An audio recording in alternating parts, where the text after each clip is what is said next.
Quando eu ensino teatro, dentro dos meus 35 anos de carreira, uma coisa que eu falo muito, que eu defendo muito na minha teoria, no livro que eu publiquei, a Teoria da Transposição em Teatro, eu defendo muito uma coisa que eu chamo de eixo cênico. Às vezes, para a gente construir uma personagem, às vezes a gente acha que o caminho é uma pesquisa histórica, uma pesquisa emocional, uma pesquisa das entrelinhas do texto, enfim, essas coisas que são relevantes. De forma alguma estou dizendo que não são importantes, mas eu costumo dizer que uma personagem ela precisa ser construída dentro de um eixo cênico. E o que vem a ser eixo cênico? Eu trabalho com algumas prioridades na construção dos meus atores, dos espetáculos que eu costumo levantar e trabalhar, ou quando ensino atores, quando formo atores e atrizes. Por exemplo, eu acho o seguinte: primeira coisa que a gente deve estar atento na formação do ator, a coluna. Que coluna é essa? Eu acho que a coluna vertebral é fundamental para a gente entender a personagem que nós estamos construindo, que nós estamos nos debruçando. Eu acho que a coluna vertebral ela define qual é o posicionamento dessa personagem, como ela se coloca. Ela é alguém esguia, ela é alguém encurvada, ela é alguém firme, ela é alguém segura. Então a coluna para mim é o elemento mais importante, é o primeiro elemento que se constrói um personagem. Depois da coluna, eu costumo trabalhar, depois que a gente tem uma coluna construída, que lugar é esse do personagem? Eu trabalho a respiração.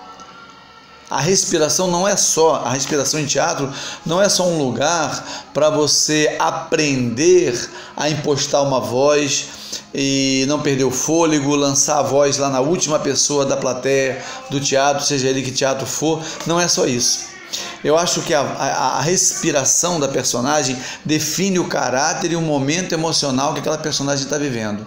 Então, pensando junto comigo, uma coluna que define em que lugar esse personagem está. Ele é esguio, ele é forte, ele é encurvado, ele é inseguro. Como é o posicionamento dessa personagem em cena? Depois a respiração. Qual é o ritmo dessa personagem?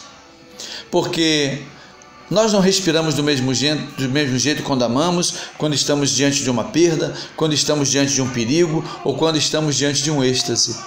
A respiração é sempre afetada por momentos emocionais. Então, uma coluna e uma respiração são dois momentos importantes na construção de uma personagem.